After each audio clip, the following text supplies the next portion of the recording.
North Dakota. We decided to make a stop at the Mandan village, where Lewis and Clark wintered their first year of their voyage. Being from the Pacific Northwest, we'd been to Fort Clatsop several times,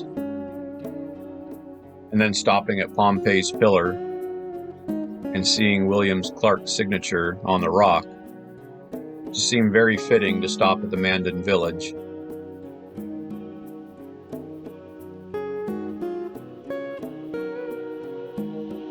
The interpretive center had lots of good information showing the equipment that the voyage carried and some of the difficulties and issues they had along their trip.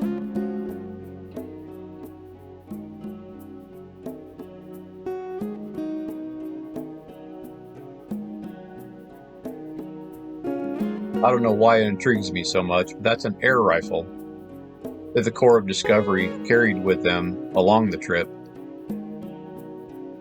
They carried various different weapons and other equipment to display to the Indians during their travels. And the air rifle was one of the ones that caught their attention with how quiet it was.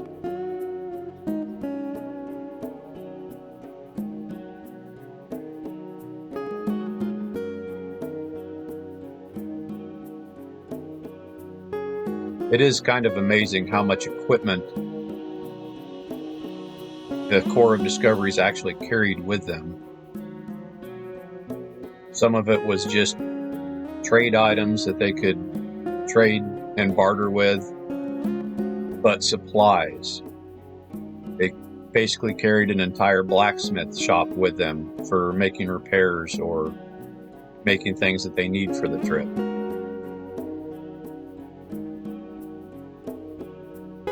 This replica of Fort Mandan was made in the 1970s. It's a fairly accurate replica, but there's a couple of things that our guide was saying they wanted to redo more accurately, because they were saying that this fort, though it has weathered more than 40 years, is in need of replacement.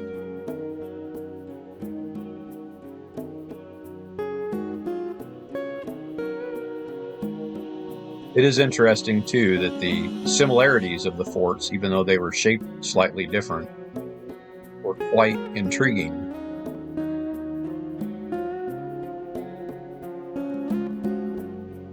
Each one, the enlisted men had the same side of the fort, and there was up to 8 or more people in each room. Whereas the captains, there was only the 2 of them, and they were on the other side of the fort.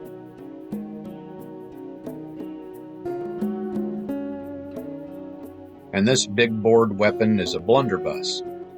As you can see, the bore is quite large. It had a mount that you could put it on the side of the ship to fire it, because my guess is the recoil would be quite impressive.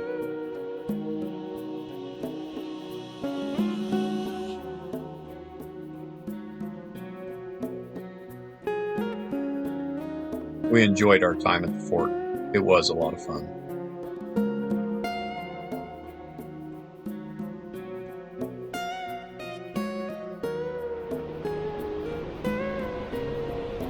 Missouri River is a little bit bigger now.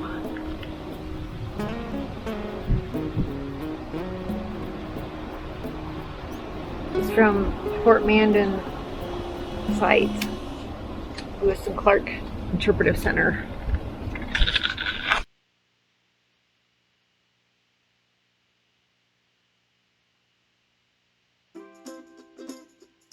Here's a quirky little roadside stop for you if you ever find yourself in Jamestown, North Dakota. The world's largest buffalo, along with a frontier village. You have to walk through the village to get to the buffalo.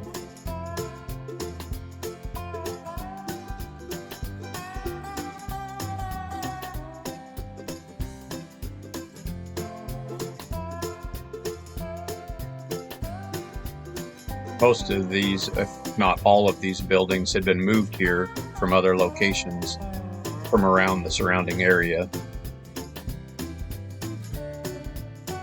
All of the buildings were very old, most of them built in the 1800s.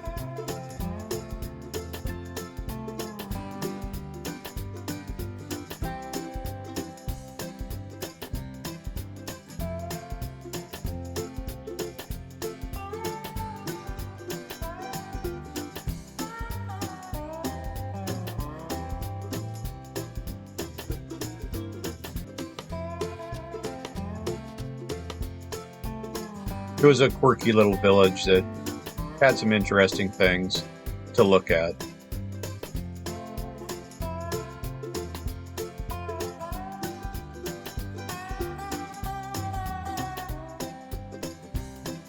Don't you love all the wood stoves in all the buildings for heat back in the day? Sonja would find herself curled up right next to him.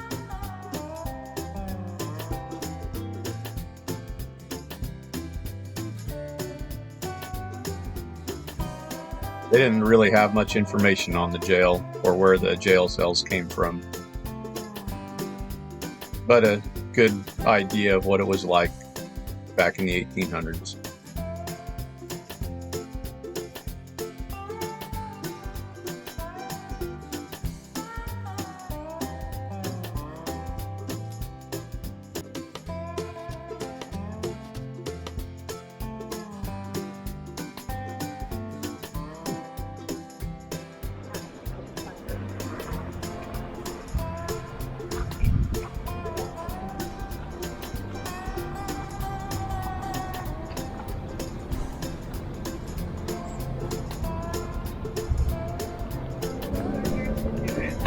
Go walk underneath it so we get an idea for size.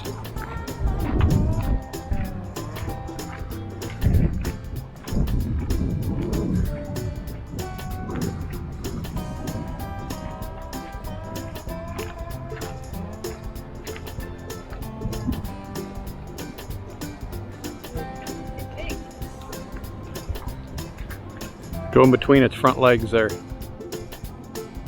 Can you touch it?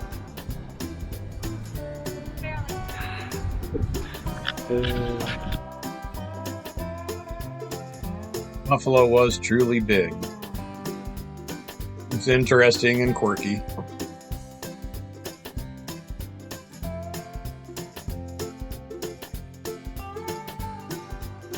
But it was fun to visit and see.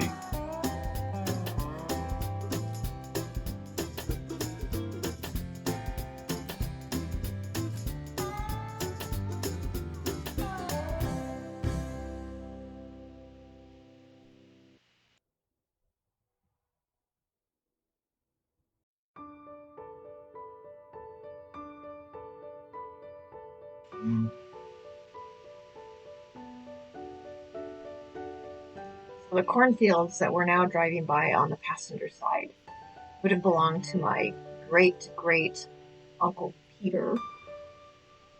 And then coming up soon would be my great Uncle George's homestead.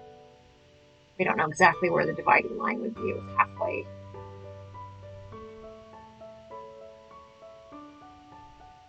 Obviously the house would not have been there then.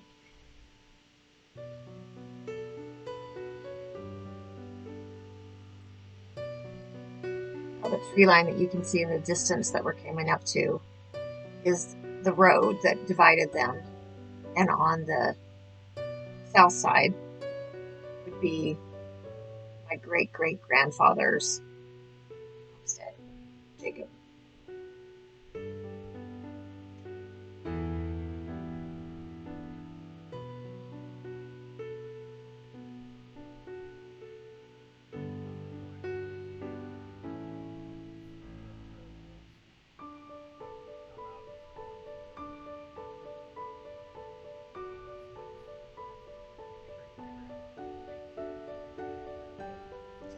Pause here for a moment so I can get a picture of the property that my great grandmother was born on.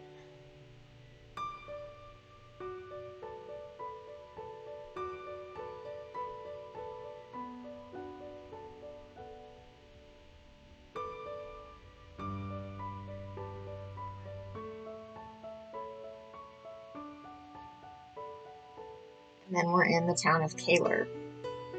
I went into the post office to see if somebody could give me information. They told us that was the bank and that was the hardware store. They were buildings that probably were there when my great-grandmother was around.